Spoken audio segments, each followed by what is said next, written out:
क्या हाल चाल आपके।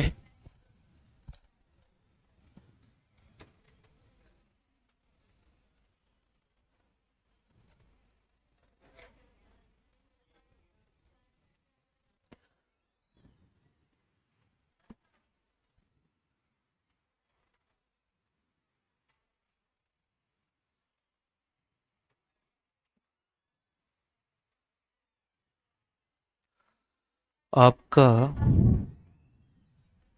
टॉपिक चल रहा था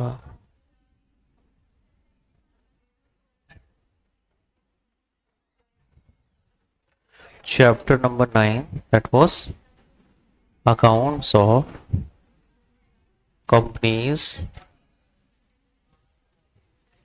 batch DI 3 and 4 lecture number 22। आज का जो सेशन होगा वो होगा बेसिकली प्रैक्टिस ओरिएंटेड, क्योंकि चैप्टर तो खत्म हो गया था।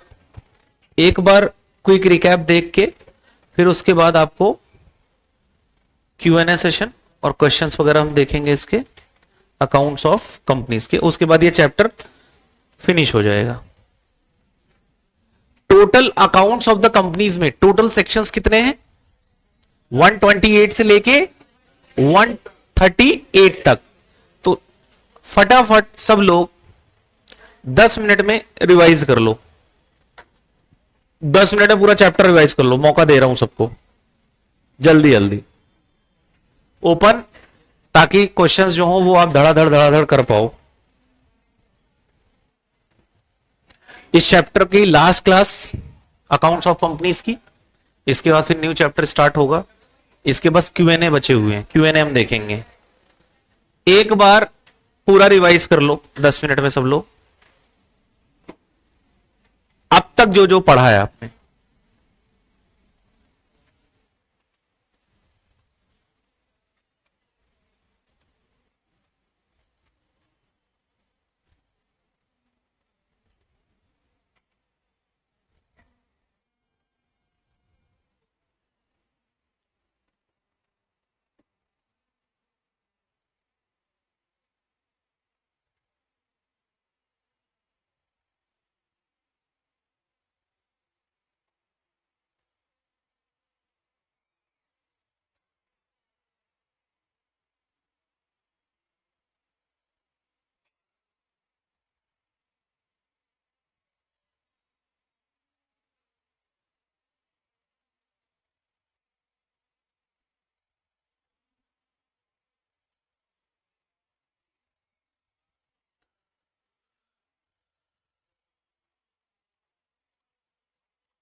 कर लो एक बार revise.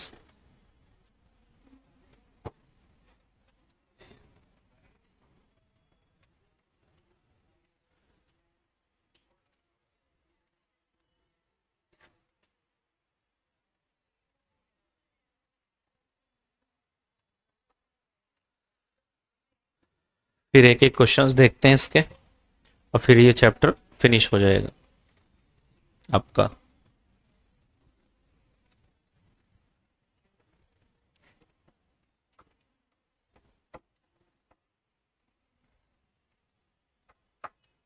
Accounts of the companies.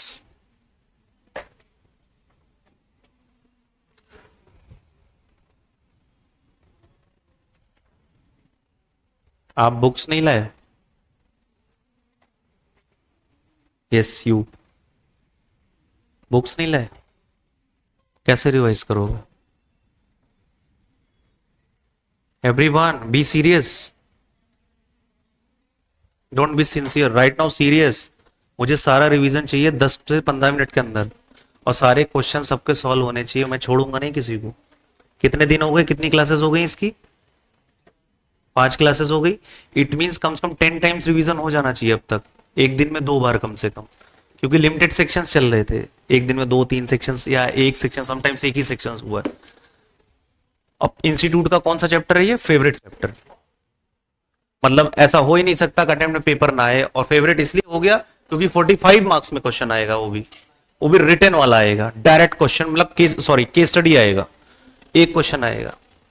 तो one of the most important chapter में से एक, इसको तो हम छोड़ने का भी सोचें तो छोड़ भी नहीं सकते, छोड़ने का मतलब है गया पेपर, रिजल्ट गया, इसलिए ये जरूरी है। जिसके पास बुक्स नहीं हो शेयर कर लो, शेयर कर लो, शेयर कर लो जिसके पास नहीं हो, या जिसके पास हो उसके पास में बैठ जाओ, बट कर लो रिवाइज पूरा, तभी क्वेश्चन कर पाओगे।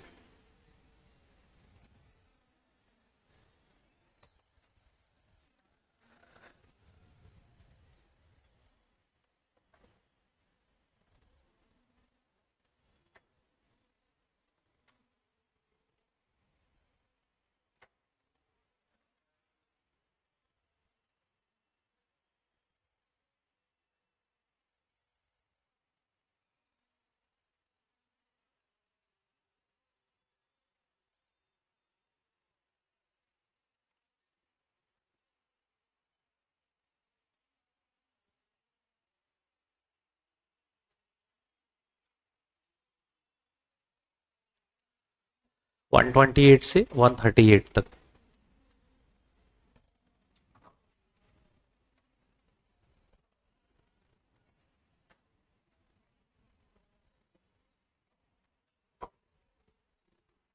ये समझ लो कि पेपर जैसे शुरू होने वाला है थोड़ी देर बाद, अब 2 बजे से पेपर होता है, ये समझना है, एक 145 हो रहे हैं अभी, ऐसी सिचुएशन मान के पढ़ना।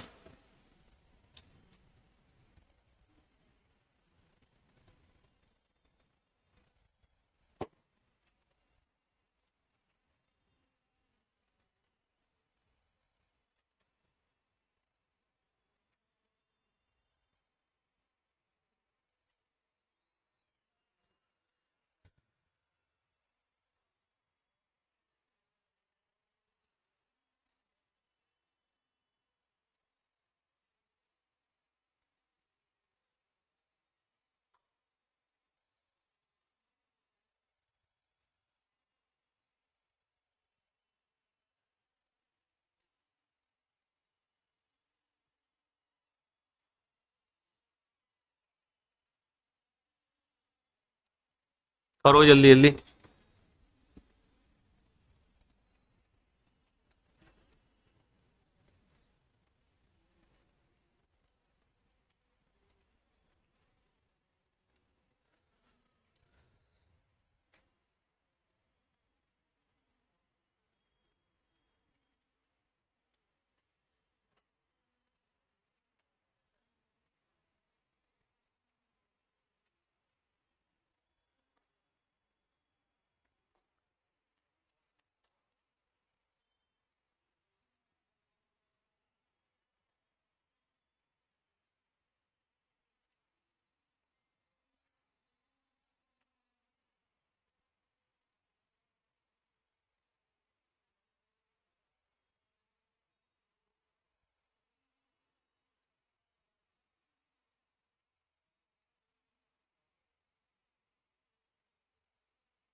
हो गया।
कर लिया रिवाइज।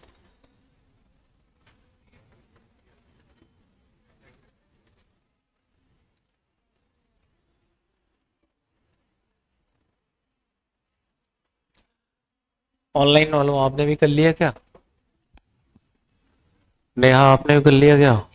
स्पर्श आपने? ऑनलाइन वाले जितने भी हो स्टूडेंट्स, या कर रहे हो?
सर बस होने वाला है। ओके।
हो गया।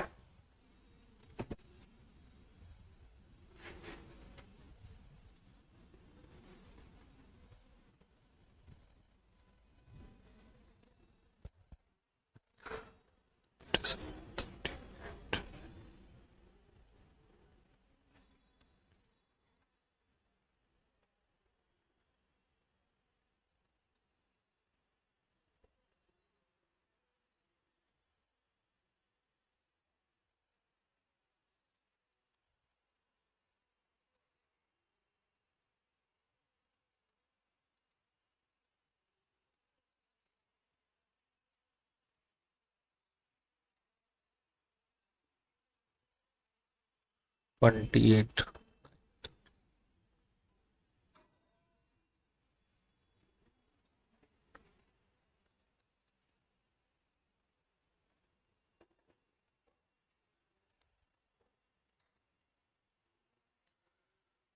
टोटल 11 सेक्शंस हैं आपके,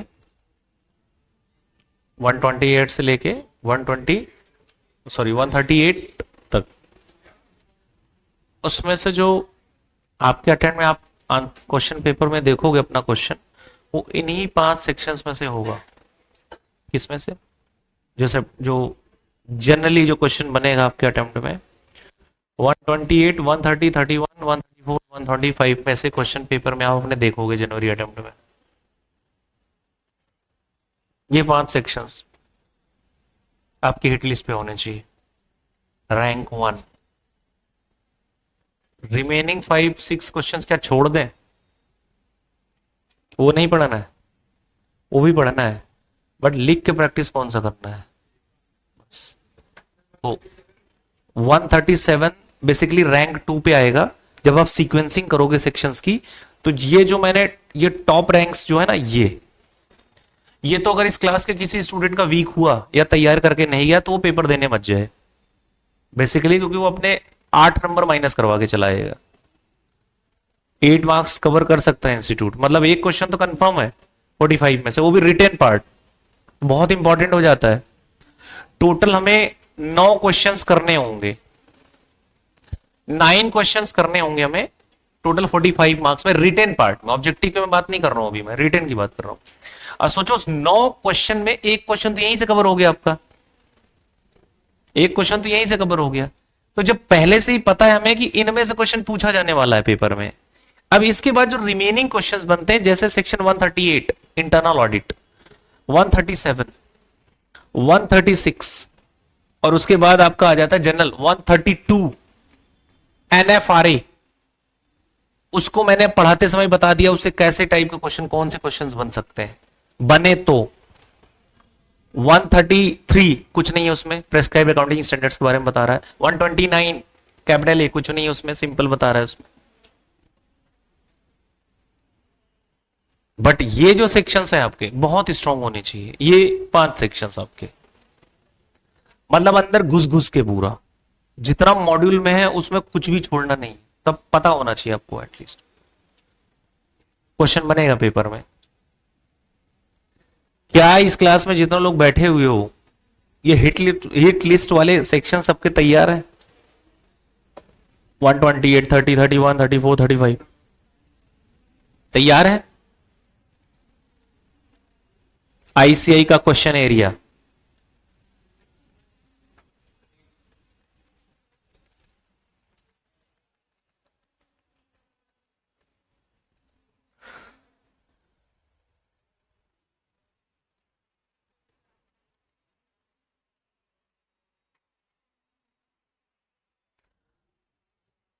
मतलब 5 to 10 मार्क्स तक का क्वेश्चन आ सकता है इस चैप्टर से, 5 to 10 मार्क्स तक का वेटेज है इस चैप्टर का, मिनिमम 5 है और 5 से ऊपर जा सकता है। इस बार भी गया ही हुआ था, कोई नई बात नहीं है, इस बार भी गया हुआ था, कोई नई बात नहीं है।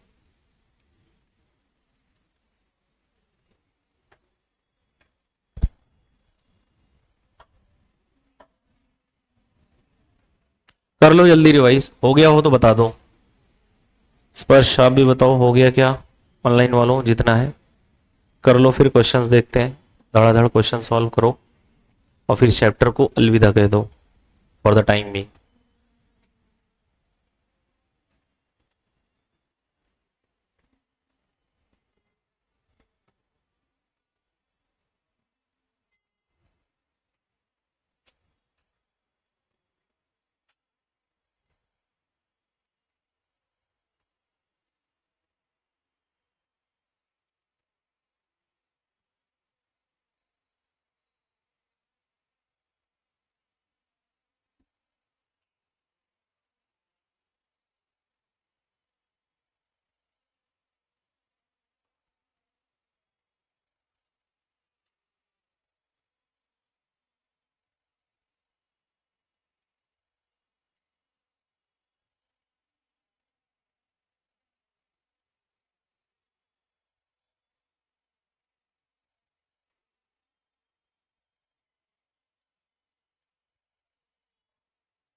हो गया?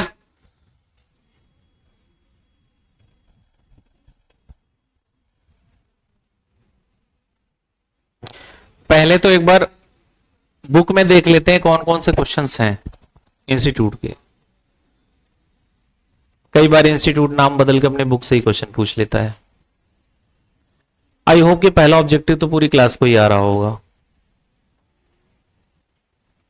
बहुत सिंपल है।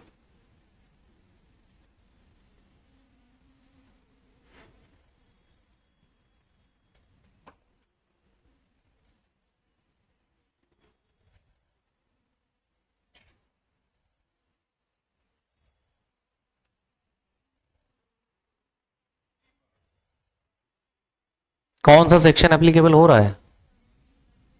ये कंपलसरी रिवीजन है या वॉलेंट्री? Compulsory revision. तो कब तक, क्या होगा ऑप्शन डी? कितने साल तक ओपन कर सकते हैं? ठीक है, इसमें क्या आंसर होगा? During half year ended September 2022, the board of directors of the New Era Limited has made an application to tribunal revision. New Era Limited has made an application to tribunal for revision accounts for financial year ended. Further, during the year 2023, the board again made an application to the tribunal revision boards pertaining to related to 2022. आपको बताना है।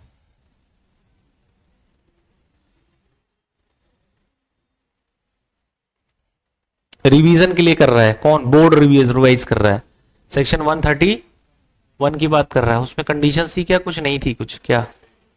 कितने साल के लिए revise कर सकता है? और कुछ लाइन लिखी हुई थी वहां। तो यहां क्या होगा? क्वेश्चन को पढ़ के बताओ।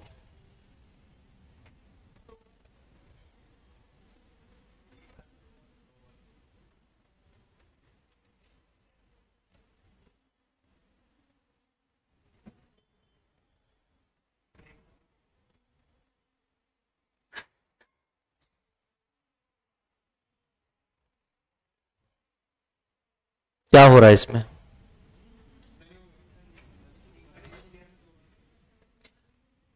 लिखा हुआ था, क्या लिखा हुआ था इसमें? ऑप्शन चुनो।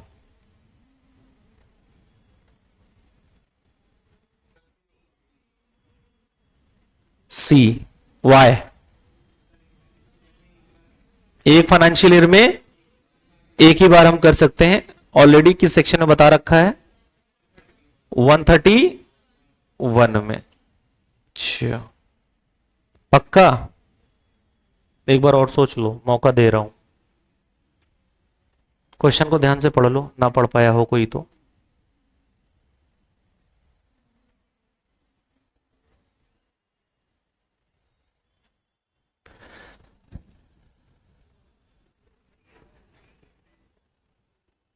पढ़ लो ध्यान से। अब किसी का आंसर अगर दूसरा लग रहा हो तो मुझे बता दे।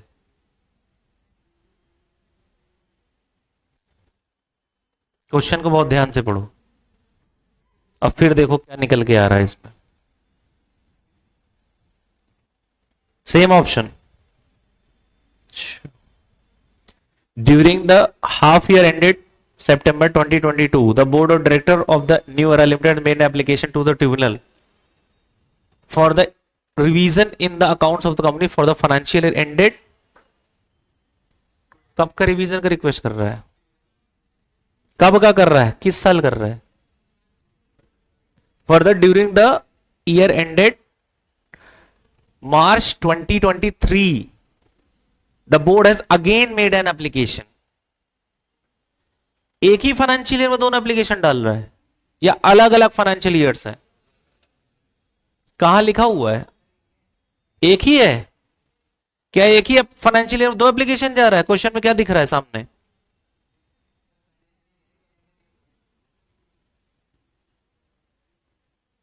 एक ही दिख रहा है इसमें क्वेश्चन में।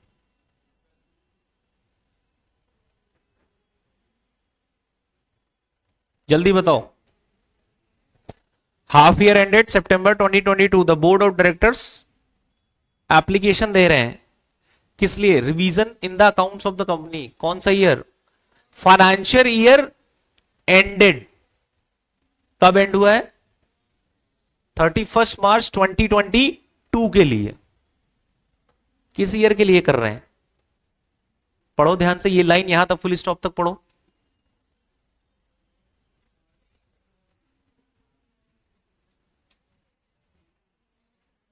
ये फुल स्टॉप तक रोक के पढ़ना, बस यहीं पे रुक जाना पढ़ते समय।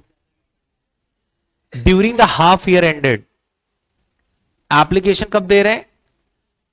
2022 में। रिवीजन 3 साल का रिवाइज हम कर सकते हैं, ये पढ़ा हुआ है वॉलंटरी रिवीजन में। कब दे रहे हैं? सितंबर 2022 में। ठीक है, दे दिया। कौन सी ईयर से रिलेटेड था?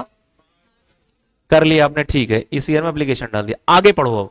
फर्दर ड्यूरिंग द ईयर, अब यहां पे रुक जाओ थोड़ा सा। ड्यूरिंग द ईयर मार्च 2023 मतलब क्या? ये और ये चेक करो। During the year March 2023 the board of directors again made an application for revision of the board report related to, किसके लिए था? तो आपसे क्या पूछ रहा हूं, मार्च 2022 के लिए। किसके लिए कह रहा है? और यहां किसके लिए था?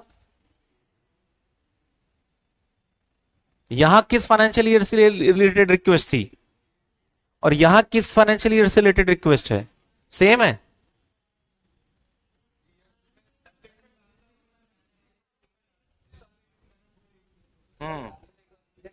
एक बार वो लाइन पढ़ लेना जरा सेक्शन में जाके,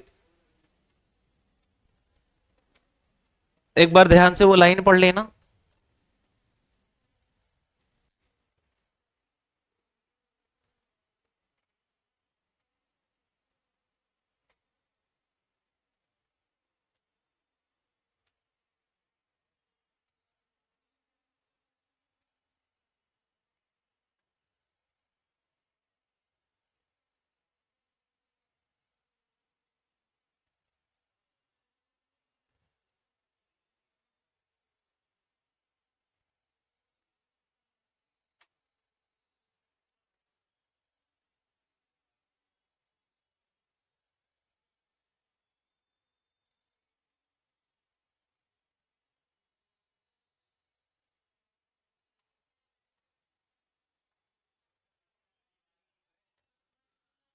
once in a financial year. अब चेक करो, अब अप्लाई करो कॉन्सेप्ट, देखो इसमें क्या है।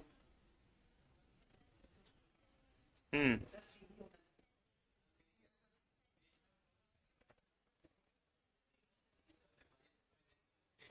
पहला एप्लीकेशन किस ईयर में गया था? 22-23 में गया था। किस फाइनेंशियल ईयर से रिलेटेड था एप्लीकेशन? ठीक। दूसरा वाला 22-23 में, ये किस फाइनेंशियल ईयर से रिलेटेड था? किसके लिए था? ठीक है, अब बताओ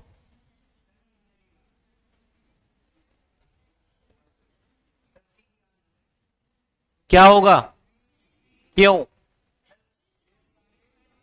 ऑनलाइन वालों आप भी बताओ, आपका कोई आंसर नहीं आया अभी तक, जल्दी बताओ। ये कह रहे हैं सी ऑप्शन होगा सर, हमारे हिसाब से तो सी होगा ऑप्शन। हाँ लो, ऑप्शन भी देख लो, चेक कर लो ऑप्शन भी।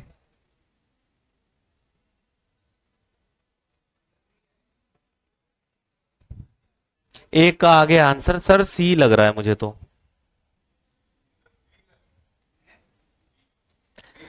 बी लग रहा है, किसी को बी लग रहा है?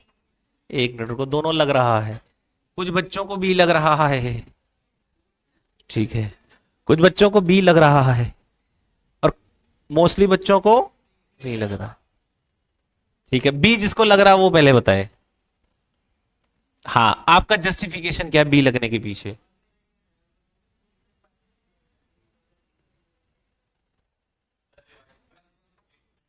सेंटेंस सुनो, इनका जस्टिफिकेशन ग्राउंड सुनो क्या है।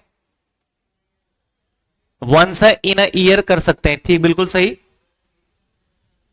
एक 2020 का है, दूसरा कब का है? 2022 से रिलेटेड है। Two different financial years. ठीक है, अब आप बताओ जिनका ये ऑप्शन सी जो चुन रहे हैं उनका क्या रीजन है?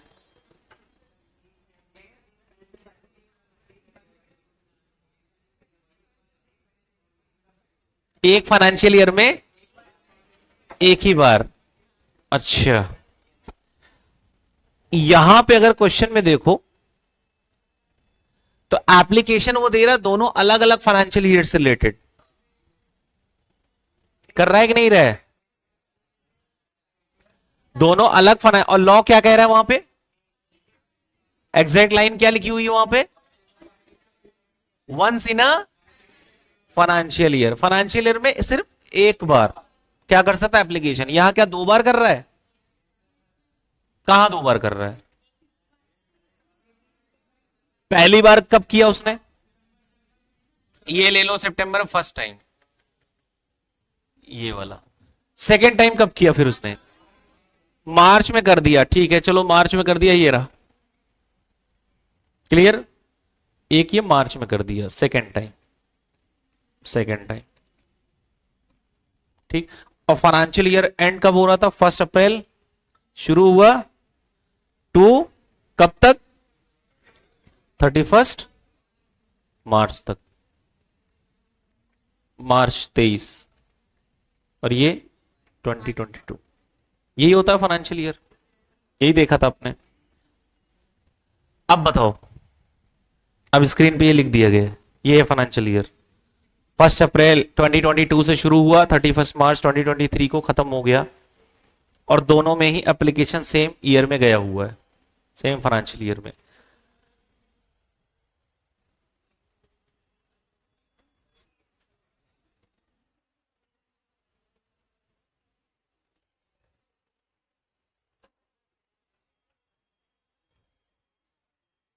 आप कोई चेंज करना चाहोगे आंसर,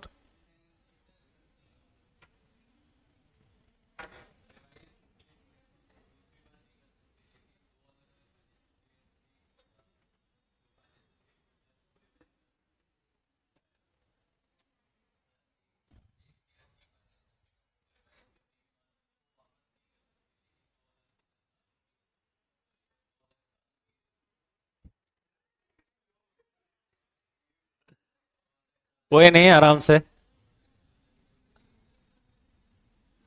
समझ में आया क्या कहना चाह रहे हैं, क्या नहीं आया क्या, आया ना, क्या कहना चाह रहे हैं, दो अलग अलग सालों की कर सकते हैं, टू अलग अलग ईयर्स की कर सकते हैं, बट क्या नहीं कर सकते, एक साल में दो बार आप रिवाइज नहीं, जैसे अभी किया फिर दोबारा रिवाइज करना चाह रहे हो 6 महीने बाद उसी साल का, ये नहीं कर सकते। अब समझ में आया क्या, अब समझ में आया क्या, एक ने लिखा हुआ क्योंकि सर इसमें लिखा है कि रिवाइज्ड एक साल में एक बार बनेगी, बनेगी एक बार होगी, ठीक है चलो जैसे लिखो एक बार बनेगी, सर ये रीजन है, देखिए एक बार ओ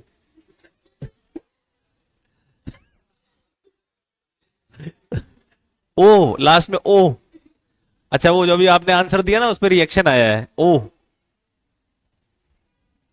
क्या होगा ऑप्शन, पक्का, ठीक है एक मिनट रुको, वेट करो, मैं सीधा ही आपको वहां ले चलता हूं मेन प्रोविजन पे, इसी बहाने तुम्हारा एक बार और रिवाइज हो जाएगा, तुमने बहुत दिलो दिलो जान,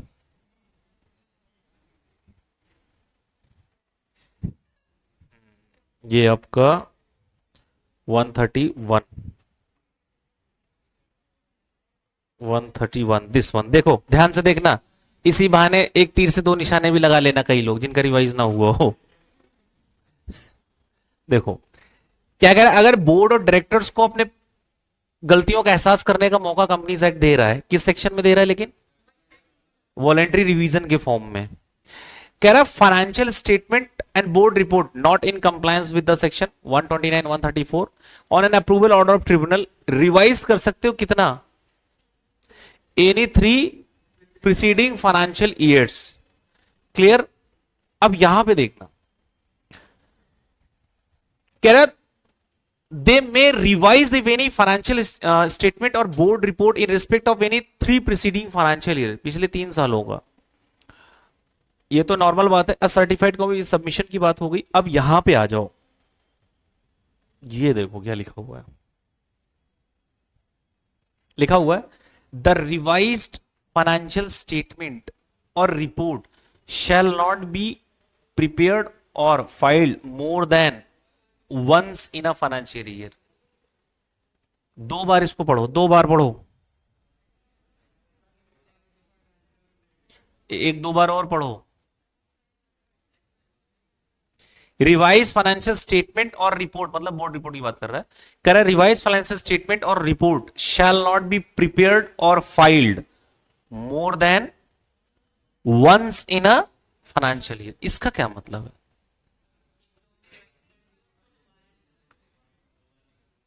उसको रिवाइज फाइनेंशियल स्टेटमेंट और report shall not be prepared और filed more than once in a financial year. इसका मतलब क्या इस लाइन का?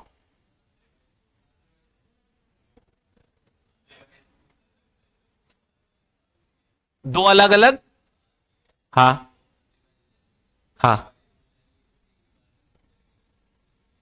उसको दो बार हम रिवाइज नहीं करा। क्वेश्चन में क्या पूछ रहा है?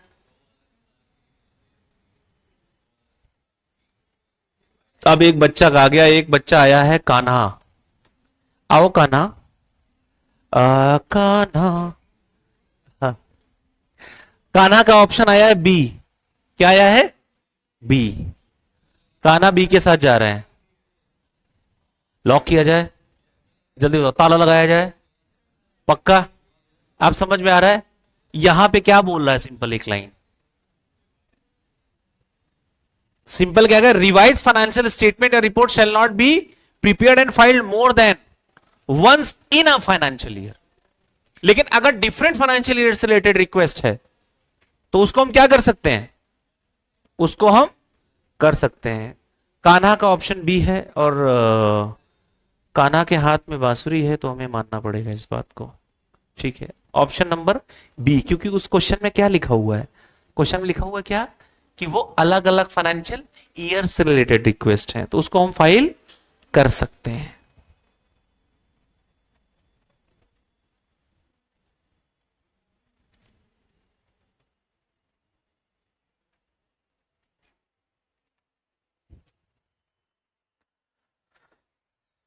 अब आ जाओ ऑप्शन नंबर, ये तो तुरंत आंसर आ जाना चाहिए शायद पूरी क्लास का।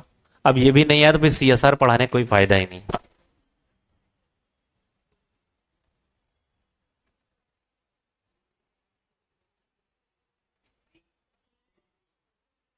अच्छा, सरप्लस का समझ में आ रहा है क्या?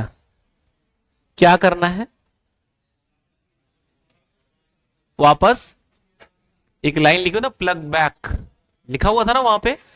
हाँ, चलो एक और ऑब्जेक्टिव सीएसआर का।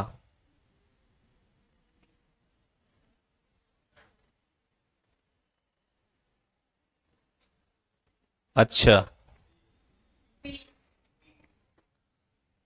आप सुन रहे, वैसे एक शो तो ऐसा होना चाहिए जैसे, अब बताओ पूरे इंडिया में केबीसी चलता है, कौन बनेगा करोड़पति? कौन बनेगा चार्टर्ड अकाउंटेंट? भी तो चल सकता है कि नहीं? अब मैं तो गुजारिश करूंगा कि ऐसा शो होना चाहिए जिसमें स्टूडेंट को भी कुछ कमाने का मौका मिले। हाँ,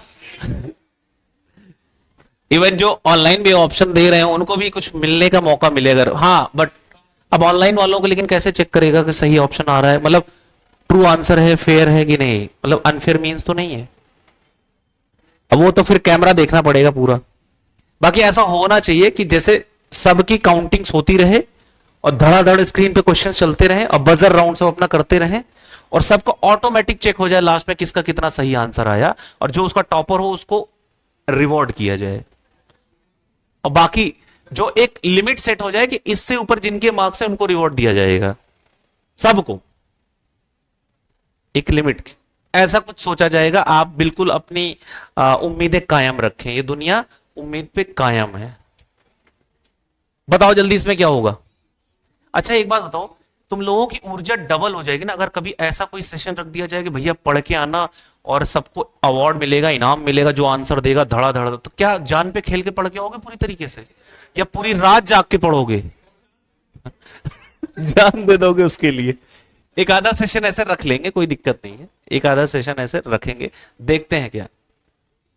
एक बच्चा कह रहा है सर बी ऑप्शन लॉक कीजिए, ताला लगा दिया जाए।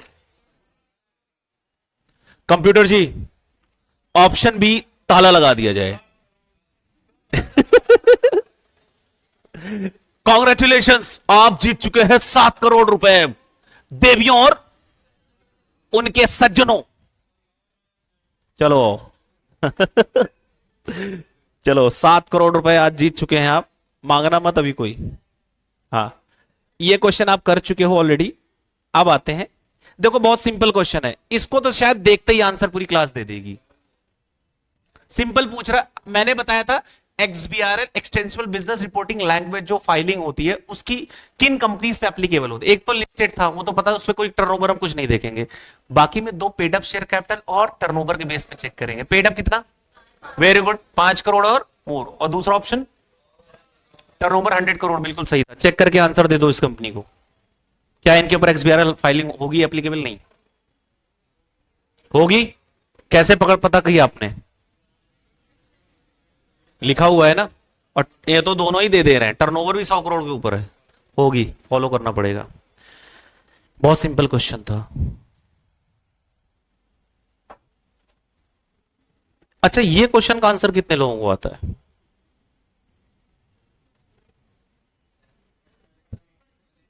क्या सिंगल एंट्री सेक्शन 128 अलाउ करता है कि सिंगल एंट्री से अपनी बनाओ? कैसे करता है? डबल एंट्री, सिंगल एंट्री कहां से आएगी? दूसरा,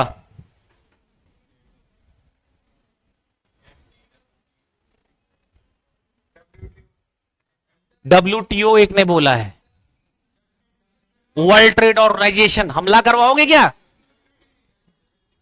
WDV मेथड बता रहा है कोई, WTD अब आए ना सही से? हाँ, याद आ रहा है? चलो अभी देखता हूं, क्वेश्चन आएंगे ना बड़े वाले, तब पता चलेगा।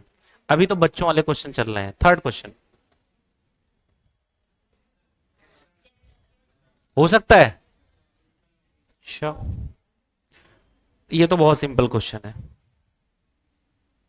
इसमें नहीं खोलता हूं मेन क्वेश्चंस पे। कुछ क्वेश्चंस पे पहले यहां के सारे क्वेश्चंस देख लेते हैं, पास्ट ईयर के क्वेश्चंस देख लेते हैं थोड़ा, इंस्टीट्यूट के कंबाइंड वाले, फिर देखते हैं पेपर में कैसे कैसे क्या क्या कहा गया। थोड़ा छोटा करना पड़ेगा। मैं एक बड़ा क्वेश्चन पहले खोलता हूं।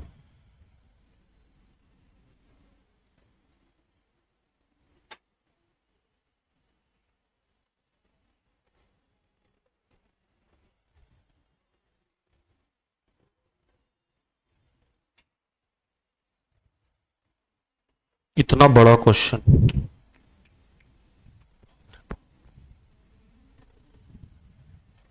कितना बड़ा क्वेश्चन है ना। जरा एक बार पढ़ना शुरू करो, एग्जाम में आया हो, कौन से अटेम्प्ट में? May 20। देखो यहां पे ऐसे लिखो, जब आपके आंसर में आए, जो क्वेश्चन में आएगा ना, तो एक पेज पूरा भर जाएगा, आधा पेज और चला जाएगा, आपको लगेगा कि ये मैं लॉ का पेपर सॉल्व करने आया हूं या अकाउंट का पेपर सॉल्व करने। थोड़ी देर के लिए क्या फीलिंग आएगी, अकाउंट्स का पेपर आ गया गलती से किसमें? क्यों? क्योंकि 2 पेज का क्वेश्चन है। चेक करते हैं कि क्वेश्चन इजी था या बहुत इजी था। पढ़ना शुरू करो सब लोग। Aggregate value of paid up share capital of ABC services कितना है? Paid up share capital 200 crore divided into 20 crore equity share ₹10 each in the financial year, ठीक है। Registered office Mumbai, company registered with authorise capital इतना, ठीक है। सारी ये डिटेल दे दी, check कर लो सारी डिटेल। इसमें क्या है, ऑथराइज कैपिटल कितनी? 300। पेड अप कितनी है? पेड अप हमारे मतलब की चीजें होती हैं कई बार। पेड अप, फिर रिजर्व, सिक्योरिटी प्रीमियम, ये सब रीड मार लिया आपने। उसके बाद आगे चलो, टर्नओवर चेक करो कंपनी का कितना है, एंड नेट प्रॉफिट कितना है? 198 करोड़ नहीं बेटा, वो 198 सेक्शन के हिसाब से डिसाइड होगा। नेट प्रॉफिट कितना है? सिर्फ 4 करोड़। चेक करते जाना, मेन मेन पॉइंटर जो हमारे को याद रखने चाहिए। आगे पढ़ो। Praveen, the company secretary of the company advise that the company attract the provision of section 135। वो बोल रहा है कि आपके ऊपर, ऐसी कंपनीज के ऊपर सेक्शन 135 एप्लीकेबल हो जाए, सीएसआर के प्रोविजंस मैंडेटरी हो जाएंगे, प्रवीण कह रहे हैं। ऑल दी फॉर्मेलिटीज आपको सेक्शन 135 की कंपनी को करनी पड़ेगी। Thereafter on 30th of April 2022 a CSR committee was formed to comply with the provision of corporate social responsibility। the board of directors ने CSR कमेटी बनाई, उसमें किसको किसको रखा, ध्यान से सुनो, मोहन सिंह एमडी, रोहित एन भावान, तो भावना बोलो, हाँ मुझे वो नाम याद आ गया, भवाना, ना ना ना ना ना, ना, ना। नहीं वो कुछ फ्रेंड्स हैं उस गांव के हैं, तो मुझे उस गांव का याद आ गया, उसका तो वो अलग चीज है, उनका नाम मत लो, बड़े भाई हैं वो, सब अलग चीज है। रोहित एंड भावना कौन है, इंडिपेंडेंट डायरेक्टर्स।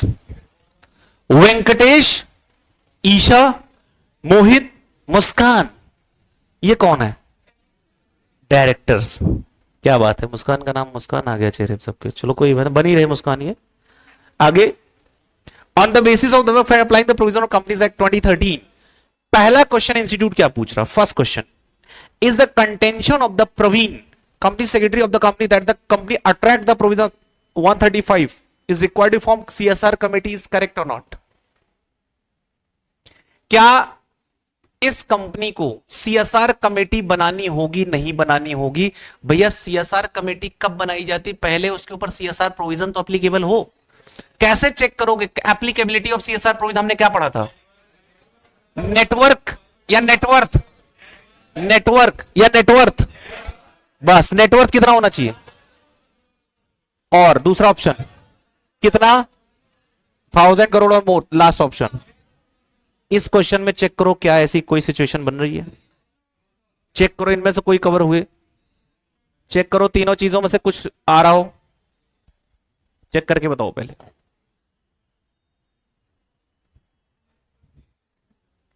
क्वेश्चन को चेक करो, तीनों में से कुछ निकाल के बताओ कि तीनों में से कुछ दिख रहा है क्या, तीनों में से कोई ऑप्शंस कवर हो रहा है क्या।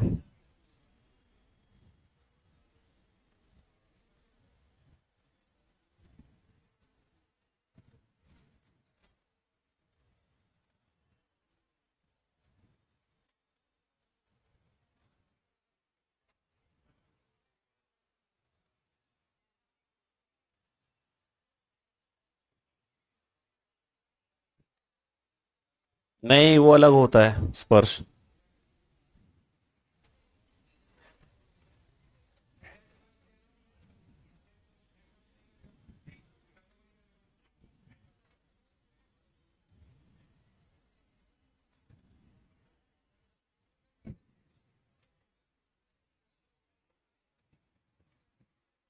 जल्दी बताओ,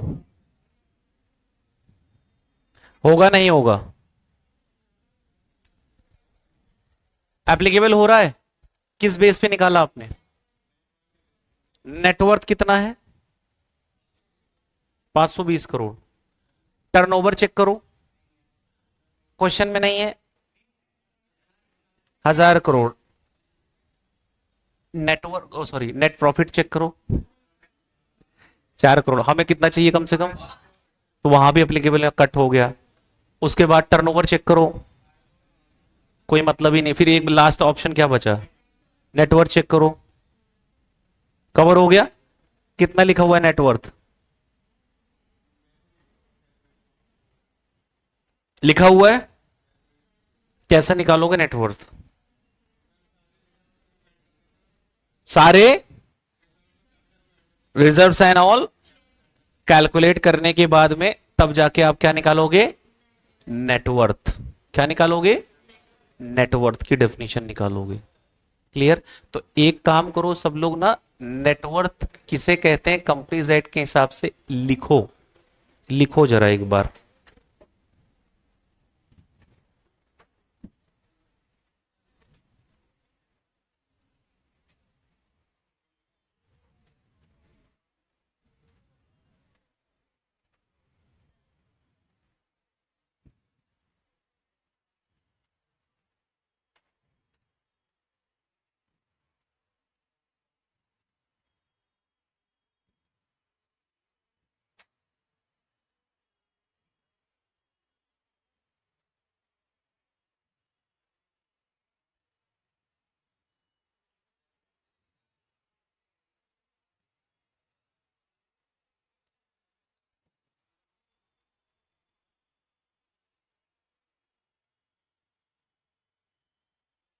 नेटवर्थ, हेडिंग डालो नेटवर्थ, डाला, लिखो नेटवर्थ। फिर इसको पढ़ने के बाद तब क्वेश्चन पे आना, पढ़ो, लिखो। नेटवर्थ जो कंपनीज एक्ट में डिफाइंड है वो सेक्शन 2 क्लॉज 57 में डिफाइंड है। किस में डिफाइंड है? ऑल्दो ये चैप्टर तो प्रिलिमिनरी वाला जो पूरा चैप्टर है उसमें हम डिस्कस करेंगे डिटेल में सारी डेफिनेशंस जो है, बट अभी के लिए क्योंकि क्वेश्चन में ये चीज आ रहा है तो मुझे वो चीज कनेक्ट करना पड़ेगा। लिखो net worth, section 2 clause 57, net worth means aggregate value of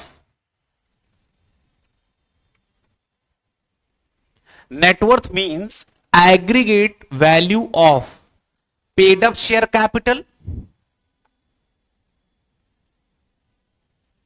and all reserves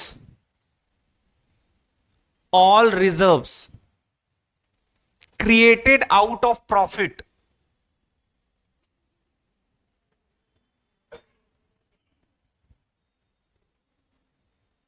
comma security premium account,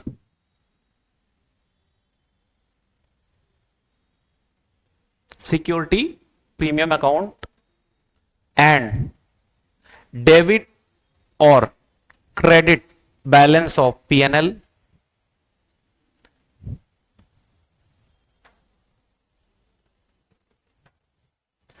after deducting, अब इसमें क्या क्या माइनस होगा, after deducting the aggregate value of accumulated losses, after deducting the aggregate value of accumulated losses, comma deferred expenditures, miscellaneous expenditure not written off, miscellaneous लिखा, क्या क्या minus कर रहे हो आप? पहला aggregate value of accumulated losses, comma deferred expenditure, third miscellaneous expenditure, comma miscellaneous expenditure कौन से जो रिटर्न ऑफ नहीं है, कॉमा as per the audited balance sheet, as per the audited balance sheet but does not include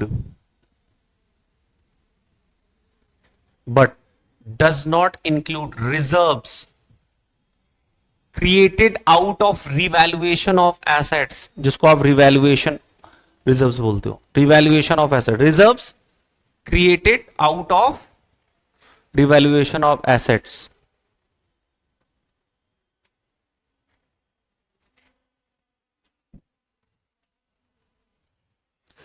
लिख लिया, लिख लिया, कॉमा लिखो उसमें, right back of depreciation,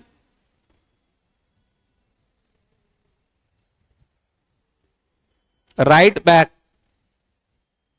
of depreciation and amalgamation,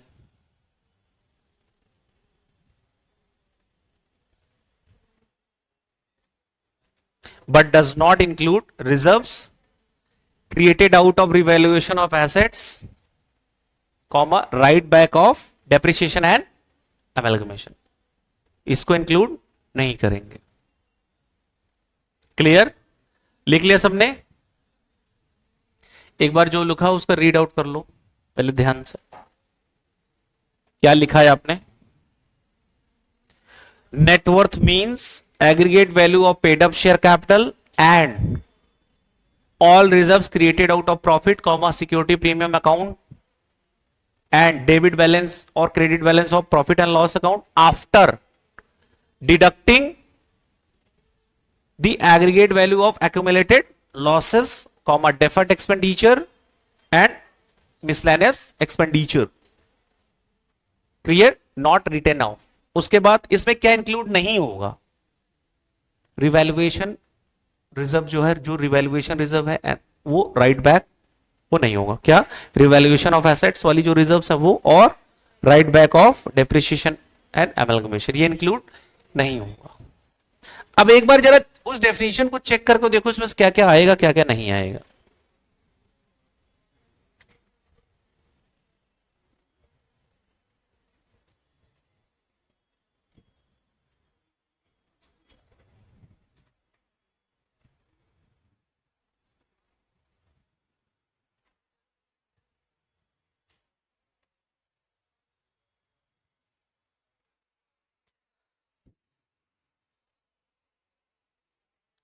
count करते जाओ, ऐड करते जाओ, देखो क्या नेटवर्थ बन रही है आपकी, क्या क्या चीजें उसमें आएंगी। पेड अप शेयर कैपिटल आ रही है, रिजर्व चेक करो, free reserves, security premium, profit and loss after deducting,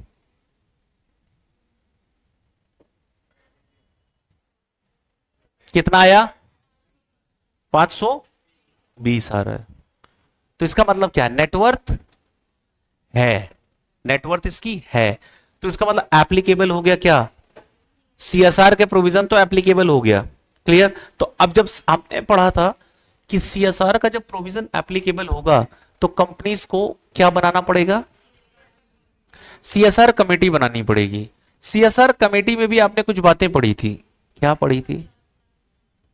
अगर अप टू 50 लाख तक है, 50 लाख तक है, तो क्या सीएसआर कमेटी बनानी मैंडेटरी है?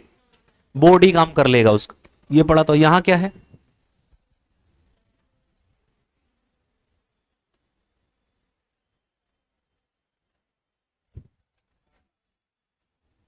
कितना होगा? कितना करते हो आप स्पेंडिंग? मिनिमम कितना? 2% किसका? और आपने जब सीएसआर कमेटी वाले पॉइंट्स पढ़े थे तो वो चार्ट पढ़ा था क्या? फिर पेज पलट के वहां पे एक साइड में लिखा हुआ था कुछ, क्या? कब कितने कितने मेंबर्स क्या होंगे, इंडिपेंडेंट डायरेक्टर कब होगा कब नहीं होगा, ये सब कब क्या पढ़ा था?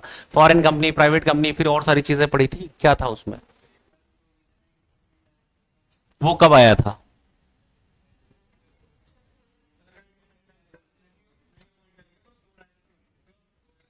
और अगर इंडिपेंडेंट डायरेक्टर है, समझ में आ रहा है? तो इसमें अप्लाई करो, चेक करो क्या होगा। सेकंड वाले क्वेश्चन का आंसर, ये वाले का, ये वाला, सेकंड वाला।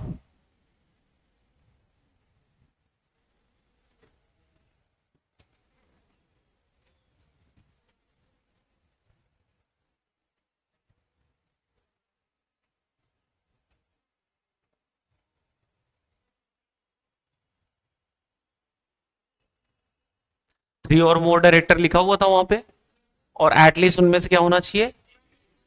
अब क्वेश्चन के हिसाब से क्या बता रहा है? तो क्या हो सकते हैं? हो सकते हैं या नहीं हो पाएंगे? क्वेश्चन में जो बताया गया था, हो सकते हैं क्या? क्वेश्चन में कैसे था? ये देखो,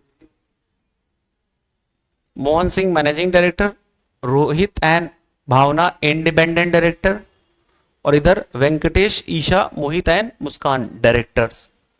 तो क्या वो रिक्वायरमेंट फुलफिल हो रही है? क्यों? क्योंकि क्वेश्चन में दिया हुआ है। कितने इंडिपेंडेंट डायरेक्टर है? 2, और एक भी होता तब भी चल जाता। क्लियर? क्या लिखा हुआ था? कितने होने चाहिए? 3 डायरेक्टर, उनमें से एक क्या होना चाहिए? एटलीस्ट उनमें से एक क्या होना चाहिए? इंडिपेंडेंट। तो फुलफिल हो जाएगी ये रिक्वायरमेंट, इसमें कोई दिक्कत नहीं है। Normal question.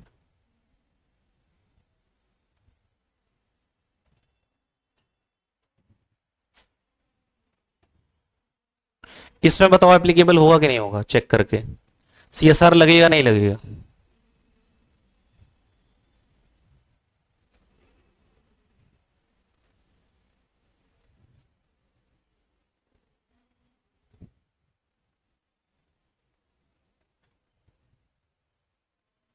प्राइवेट कंपनी,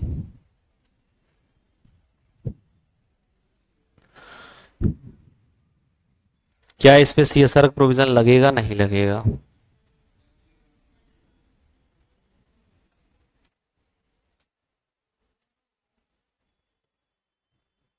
और हमने क्या पढ़ा था, अगर प्राइवेट कंपनी है तो उसमें कमेटी में कितने से काम चल जाएगा, एटलीस्ट 2 डायरेक्टर।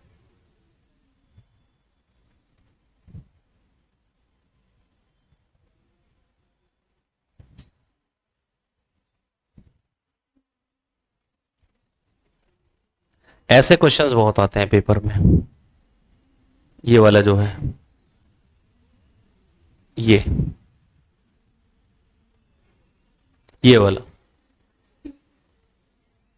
क्वेश्चन नंबर 2 क्या हुआ?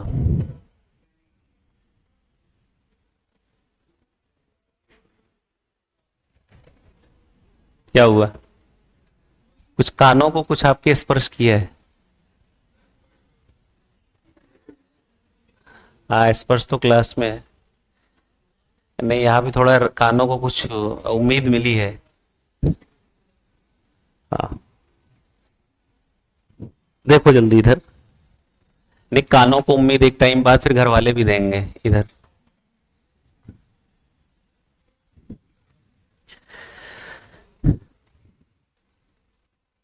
बोर्ड, इनके बोर्ड में 4 डायरेक्टर्स थे,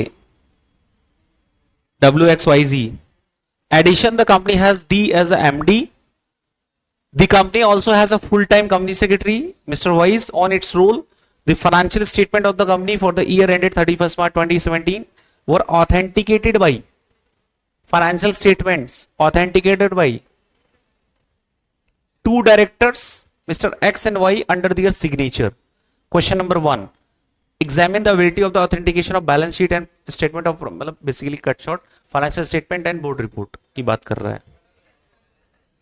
क्या पढ़ा था आपने फाइनेंशियल स्टेटमेंट की रिगार्डिंग? इसमें क्या होगा करंट सिनेरियो में?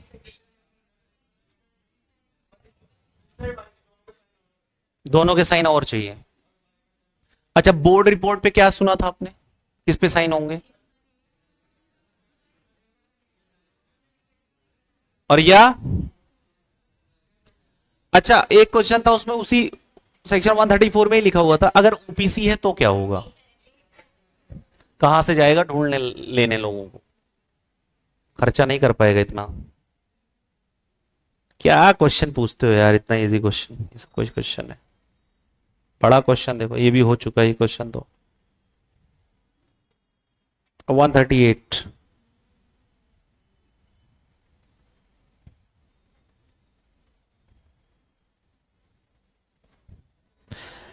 इनको एडवाइस करो, इनके में क्या होगा?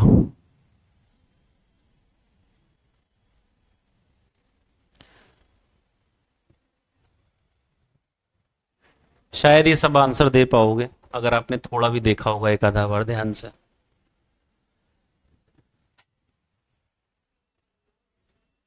बहुत इजी क्वेश्चन है।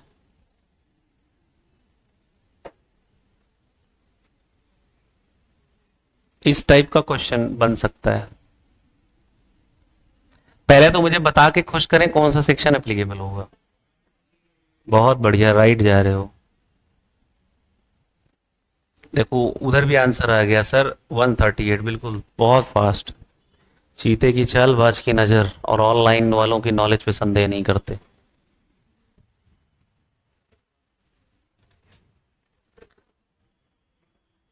फुल स्टॉप भी आता है सारा, प्रोफेशनली एकदम सारा आंसर आता है।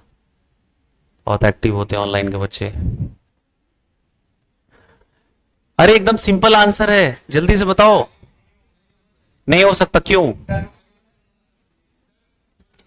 पढ़ा था। पहले ये ध्यान से देख लेना, क्वेश्चन स्टार्ट होने से पहले पहचान लो कंपनी कौन सी है। पीटीओडी पढ़ा था आपने? P stands for paid up share, T stands for turnover, O stands for, और डी स्टैंड्स फॉर डिपॉजिट्स। और बस यहीं से उठाया पॉइंट आपने। प्राइवेट के लिए सिर्फ टीओ चेक करेंगे, टीओ चेक कर लो। नहीं आ रहा है, कितना चाहिए था? है नहीं, दूसरे से चेक करो। कुछ नहीं कवर हो रहा है तो क्या बन सकता है?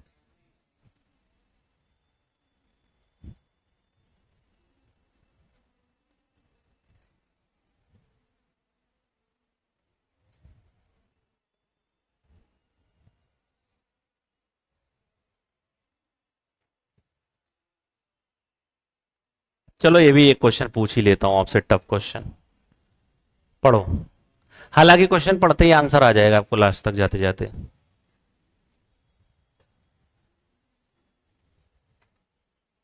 आराम से पढ़ना, तब आंसर आएगा धीरे धीरे।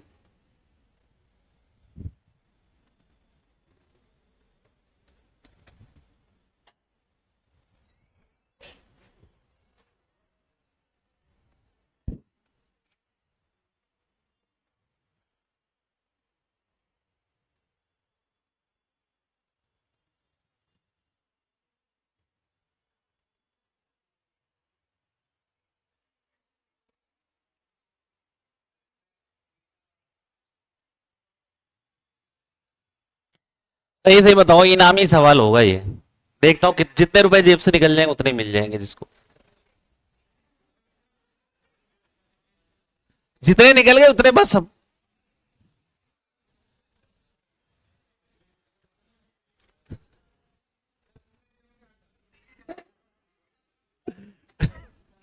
क्या करें, तुम्हारी किस्मत ही बहुत अच्छी है। 10 तो निकल गया ना। 10 मिल जाएगा आपको। अब मान लो पूरी क्लास ने सही दिया तो क्या होगा? अब इसमें नहाएगा क्या, निचोड़ेगा क्या? ठीक है, फिर मैं इसको रख लेता हूं अगर कम है तो। जल्दी बताओ। पहले बता दो कौन सा सेक्शन है। उसमें याद है मेन लाइन किस किस पे क्वेश्चन बेस्ड है ये? याद है वो चार्ट दिख रहा है क्या? उसमें ताकि अगर अडॉप्ट नहीं किया तो क्या बोला था? यस। प्रोविजनल भेज दो, और उसके बाद जब अडॉप्ट हो जाए तो नया वाला भेज देना। क्लियर? Simple question. सही पहचाना आपने।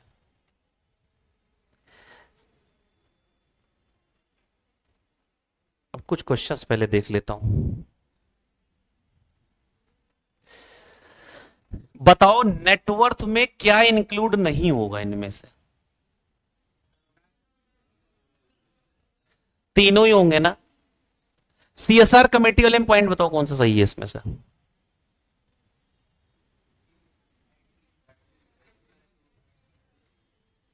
एटलीस्ट 2। ये तो देखते ही आंसर आ जाएगा शायद पूरी क्लास का।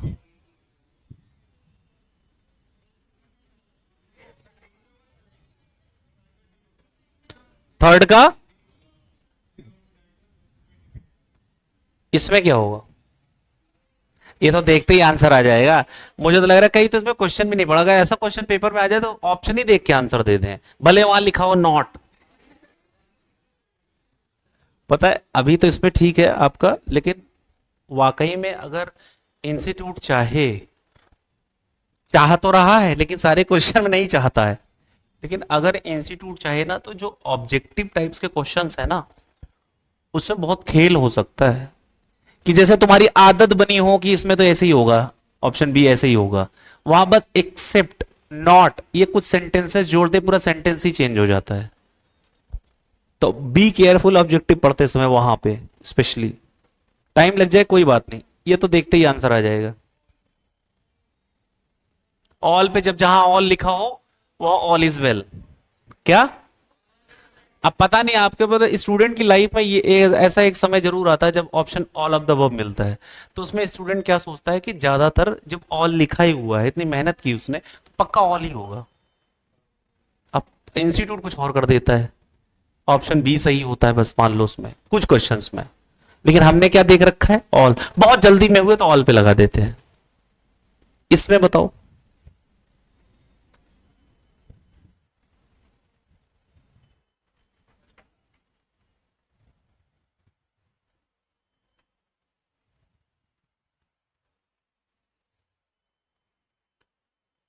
निकालने का बताया था आपको। 2% किसका निकाला जाएगा? क्या निकाला जाएगा? 2%। कितना आया?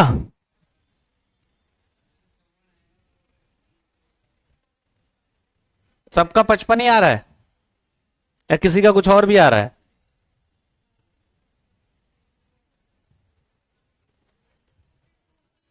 52 आ रहा होगा ना, वही सही है ऑप्शन है।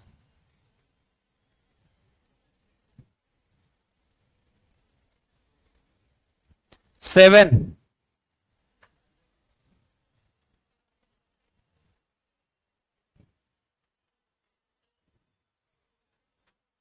ए होगा।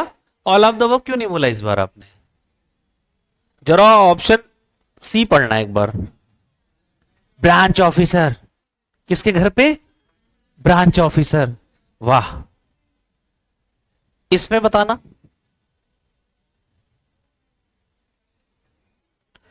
एमडी, WED, वेड, वेडिंग होगा कुछ। हाँ। लिखना क्या चाह रहा था? क्या समझदारी है आपकी। अब बताओ वैसे क्वेश्चन क्या करोगे आप? प्रिंटिंग मिस्टेक है। ठीक है। आई होप कि अपनी प्रिंटिंग मिस्टेक सही कर लेंगे। 9। क्लियर। ये तो पता नहीं कौन बता पाएगा। NFRA फुल फॉर्म शायद कोई बता पाए। National foreign reporting association, national financial reporting authority, new financial reporting association, और न्यू फाइनेंशियल रिकैंटिंग अथॉरिटी। अरे कुछ और लिख लेते नाम, फंस जाए। बच्चों को फंसाना हो तो ढंग से लिखो कोई नाम। ठीक है, कौन सा होगा? ठीक है। CSR project can only be taken, सिर्फ कहां ले सकते हैं? इंडिया में। कौन इनमें से एलिजिबल है? One eligible for internal audit. सभी एलिजिबल है इनमें से। 14।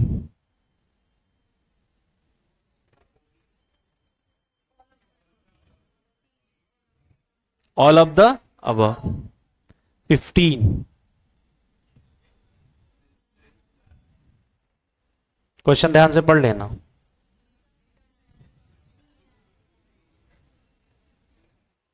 भैया ये कॉन्सेप्ट छूटती क्यों नहीं है? रीओपन वाला याद आ रहा है? टूटेगी भी कैसे? सेक्शन कौन सा है? 130 जो है, बार बार आएगा आपके साथ। ये किया है आपने अभी? ये वाला बताओ।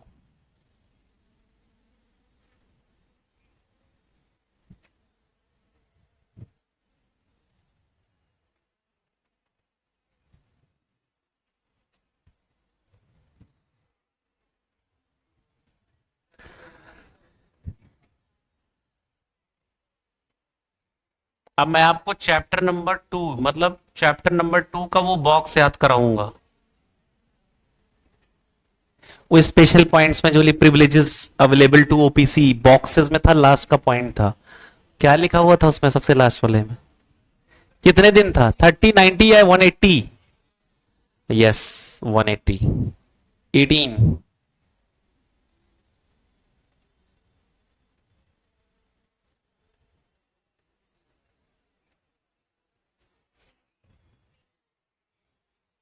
OPC को नहीं जरूरत है। CSR में कितना पैसा खर्च करना चाहिए?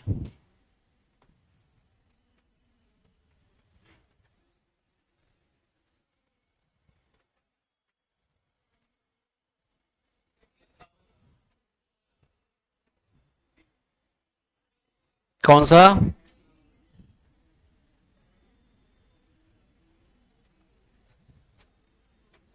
ये हो चुका है, ये भी हो चुका है।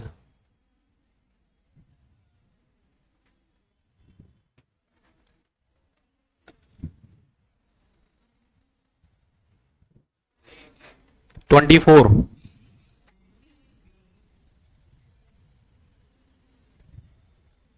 Surplus shall not form part of the business of, yes, 35, so 25।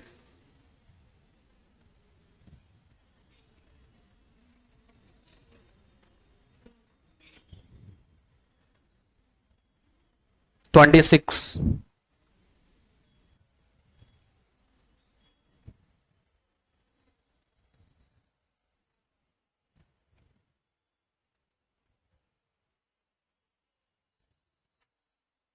तो हमने क्या पढ़ा था? जब अगर ऐसी सिचुएशन हो तो हमें क्या करना चाहिए? अगर आपने अकाउंटिंग स्टैंडर्ड्स फॉलो नहीं किए, कंप्लायंस नहीं किए, तो हमने कुछ पढ़ा था कहीं, तो इसमें कौन सा ऑप्शन अप्रोप्रिएट होगा? कंपनी को क्या डिस्क्लोज करना पड़ेगा? तीनों? Yes, option D. ये तो कैलकुलेशन का है।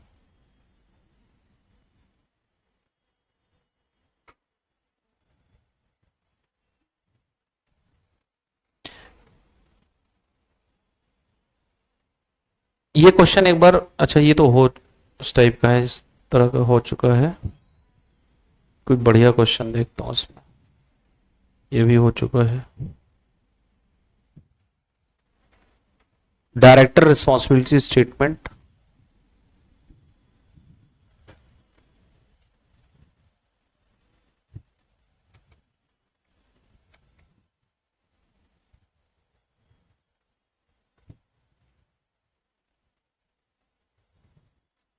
हाँ, ये क्वेश्चन ठीक ठाक लग रहा है। ये अच्छा लग रहा है, पता नहीं क्यों क्वेश्चन। ये हुआ है क्या? ऐसा कह दोगे क्या?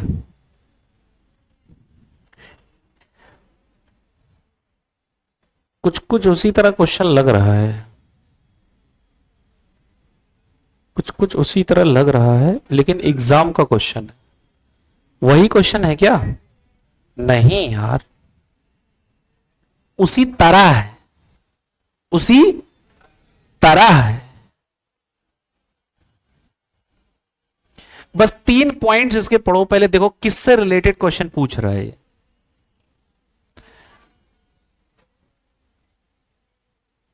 पहले पूछ रहा है कि क्या एप्लीकेबिलिटी के ऊपर क्वेश्चन है, कि क्या सीएसआर लगेगा भी कि नहीं इस कंपनी पे, पहला। उसके एलिजिबिलिटी के लिए आपने पढ़ रखा सीएसआर की एप्लीकेबिलिटी कब होगी किसी कंपनी पे, कंडीशंस क्या है। सेकंड क्वेश्चन किससे रिलेटेड है? कमेटी और क्राइटेरिया उसका। और थर्ड क्वेश्चन किससे रिलेटेड है?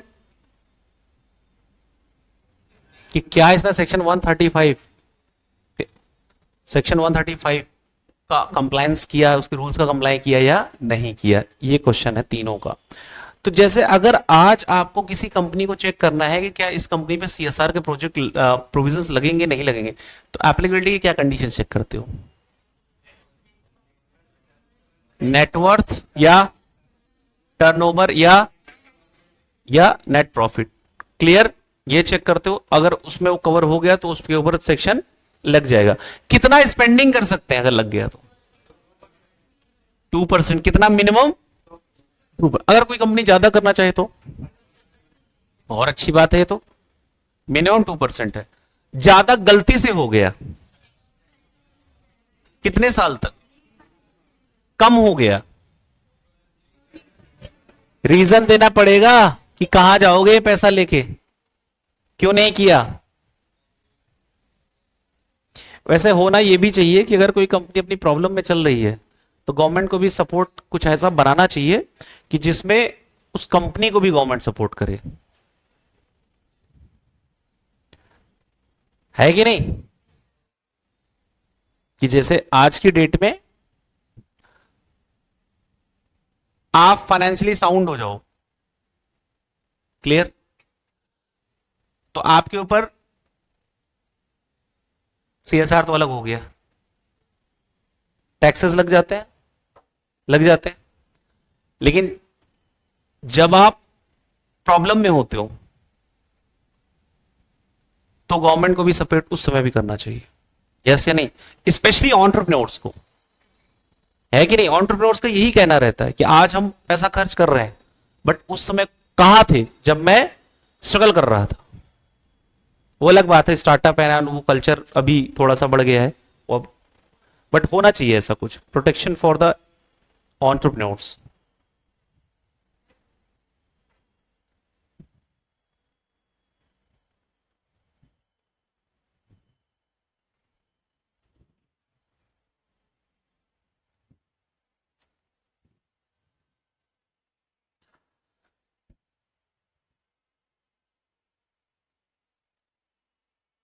जनरल क्वेश्चन है ये वाला तो।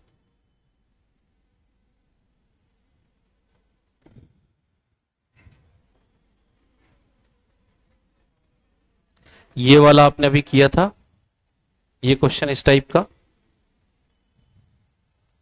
Simple question. हाँ, इसका आंसर बताओ। ये किया है क्या शायद आपने अभी? चेक करो, शायद करा करा लग रहा है। हुआ है, ये भी किया है, ये भी हो गया है।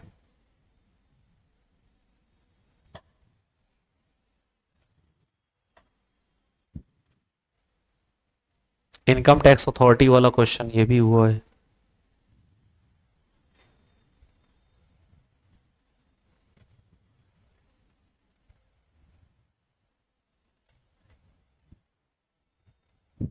सारा हुआ है। और देख लेते हैं कुछ। ये क्या है?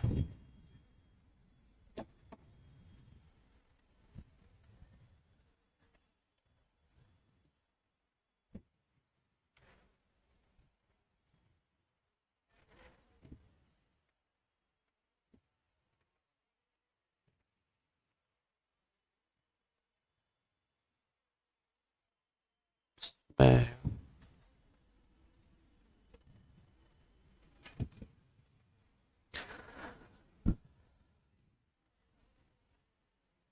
इसमें अब देखो सब लोग, जैसे अगर पूरे पेपर का पैटर्न आप देखो, किसका पार्ट 1 का पहला क्वेश्चन जो मैं कह रहा हूं, total 9 questions multiply by 5, 45, 5 marks का फर्स्ट क्वेश्चन मैंडेटरी आईसीआई की चॉइस।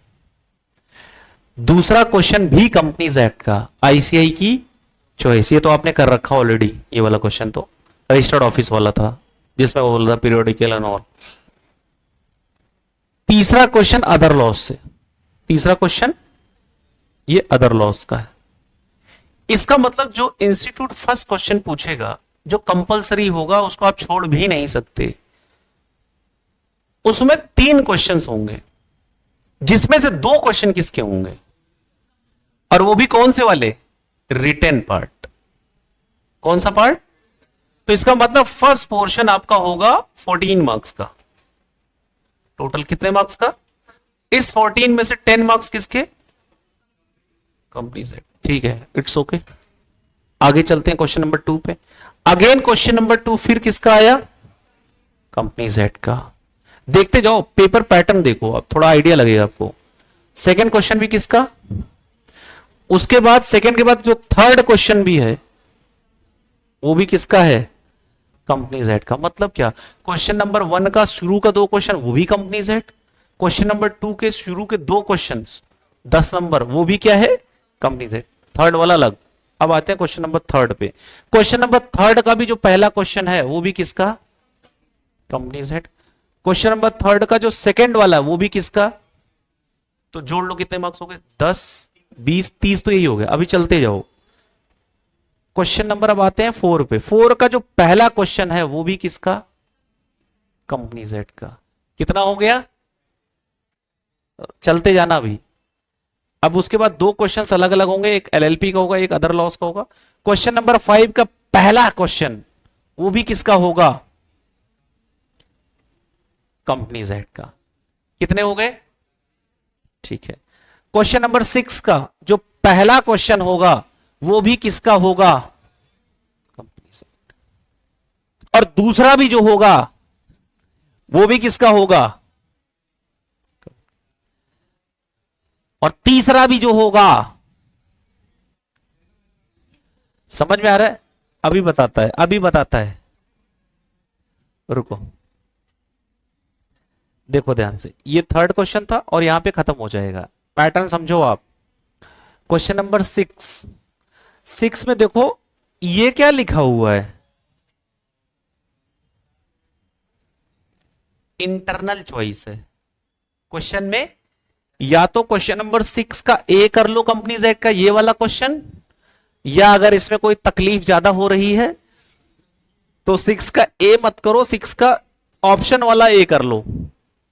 मतलब कंपनीज एक्ट में 2 ऑप्शन दिए गए 6 में, कि चॉइस है बेटा, या तो 6 का ए कर लो या दूसरा 6 का ए कर लो, है ए कर लो, ए कर लो, मतलब दोनों ही किसके हैं, कंपनी जेड के, बस चैप्टर्स अलग अलग है, तुम्हारी चॉइस है।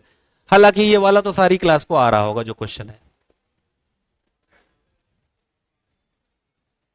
तो अब जरा इफेक्टिवली निकाल लो कितने मार्क्स। अब ये एक चुना, दोनों नहीं कर सकते, ये ध्यान रखना। कंपनी कंपनी जेड के दोनों क्वेश्चन है, लेकिन चुना एक जाएगा, तो 5 नंबर हो गए, ठीक है। दूसरा ये भी क्या है, इसका मतलब मेजॉरिटी में भी वहां भी 10 नंबर चला गया, ठीक। एक बच्चा कह रहा है सर आपने तो बताया था कितने का आएगा, चलो तुम्हारी बात तो सर और आंखों दोनों पे रख रहा हूं। क्वेश्चन नंबर 1 2 3 4 5 और 6, पहले तो पूरी क्लास मुझे बता दे कि पेपर में एक्चुअल में 6 क्वेश्चन आएंगे, करना कितने का होगा, जिसमें कौन सा क्वेश्चन सोचना भी नहीं है। ये क्या है,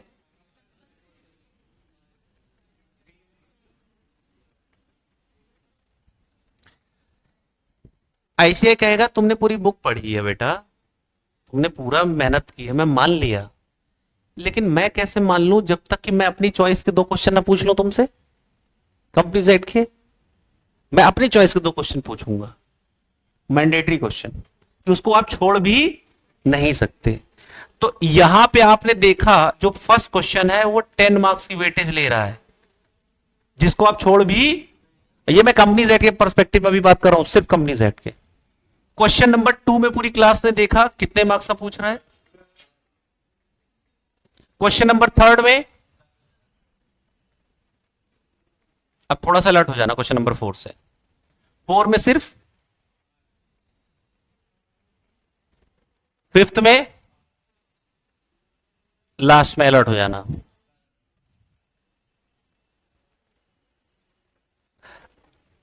एक्चुअल में आपको एक क्वेश्चन तो छोड़ना पड़ेगा, एक क्वेश्चन की कुर्बानी देनी पड़ेगी कि नहीं देनी पड़ेगी, भले ही वो क्वेश्चन आता हुआ, वो कुर्बानी देनी पड़ेगी, नहीं देनी पड़ेगी।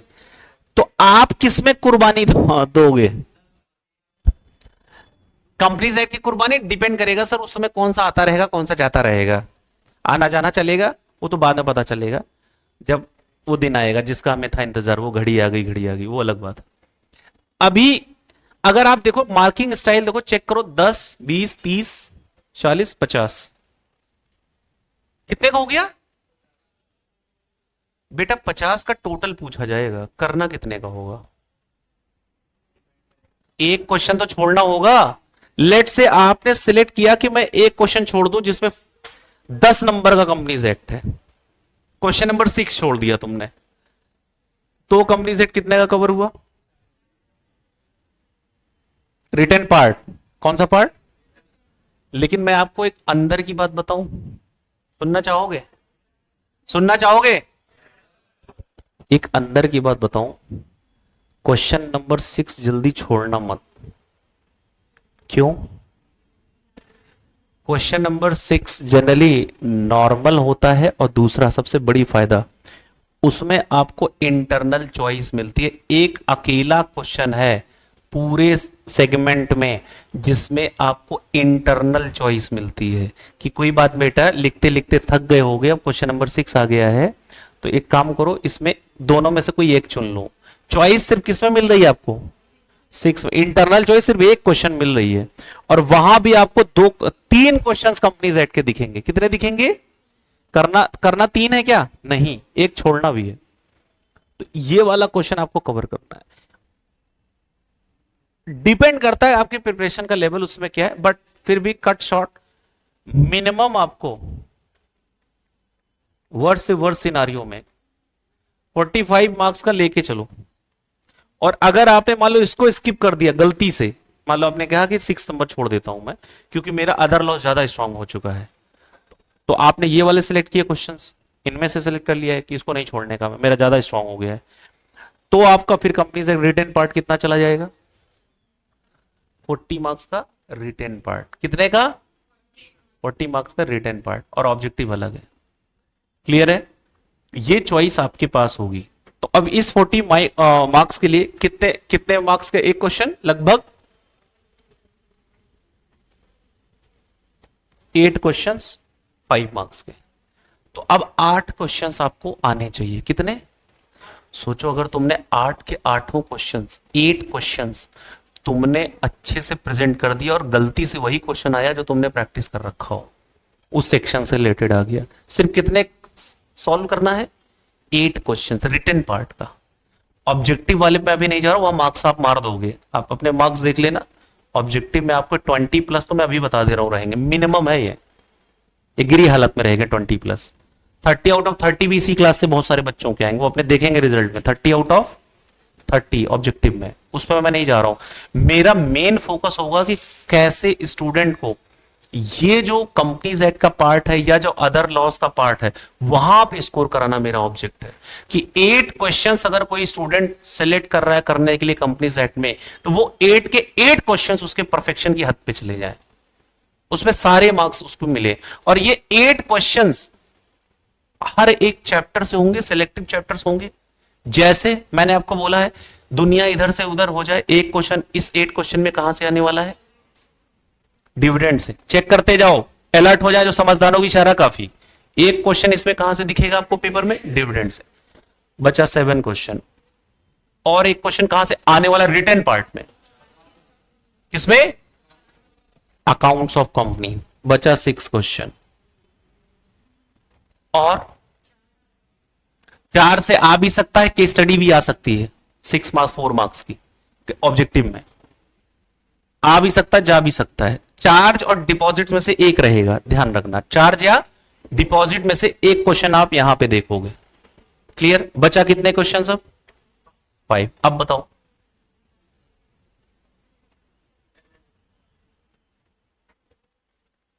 और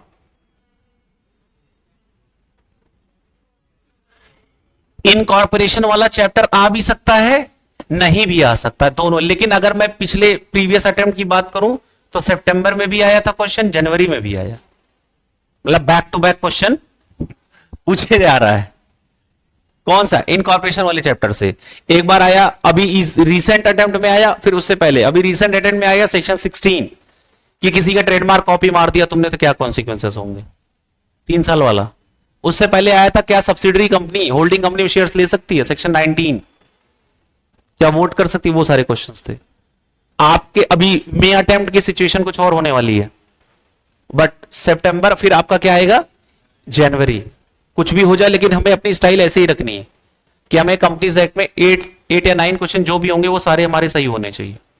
क्योंकि जिसका इस 8 में से कम 5 क्वेश्चंस परफेक्शन की हद वाले टच कर दिए उसने, अगर एक्सीलेंसी अच्छी क्वालिटी में आंसर लिख दिए, और 3 क्वेश्चन एवरेज भी अगर उसने लिख दिया, वो गया लॉ में कम से कम 75 प्लस पेपर में,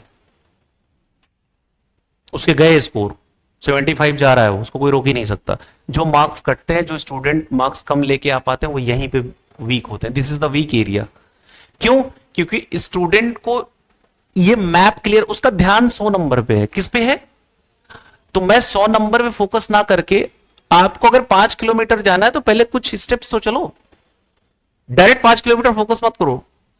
आपको 100 नंबर चाहिए, लेकिन फोकस किस पे रखना है? Chapter wise. कि मुझे भैया कहानी नहीं, चैप्टर वाइज जो नंबर है उसी पे ही प्रिपेयर करके उसी से जो नंबर लेके आने हैं। समझ में आ रहा है क्या? पूरे इंडिया सिर्फ पढ़ता रहता है और आप भी पढ़ते ही रह जाओगे, सिर्फ हमें पढ़ना नहीं है और साथ के साथ हमें स्ट्रेटजीज करनी है। याद रखना, right kind of strategy plus execution is equal to rank holder is equal to highest mark is equal to best paper award winner. तुम रैंक होल्डर नहीं बन सकते, इट्स ओके कि तुम्हें लगता है मेरा 4-5 सब्जेक्ट वीक है, 2 सब्जेक्ट वीक है, कोई बात नहीं, बेस्ट पेपर अवार्ड विनर बन जाओ। क्या बन जाओ? कि उस पेपर में पूरे इंडिया में सबसे ज्यादा नंबर तुम्हारे होंगे, तब भी तुम्हें सम्मान के साथ आईसीआई बुलाएगा। चांसेस है ना, बजट किसी स्टूडेंट को था यार मैं कैसे, मेरा तो 2 सब्जेक्ट ऐसा है, मेरा तो स्कोर हो ही नहीं पाएगा इसमें, तो तुम्हारे लिए आईसीआई क्या कह रहा है? ऐसे स्टूडेंट्स के लिए क्या कह रहा है? एक ही पेपर में इतना जलवा कर दो कि तुम्हें हम बुलाना पड़े, तुम्हें best paper award winner. This is the good thing.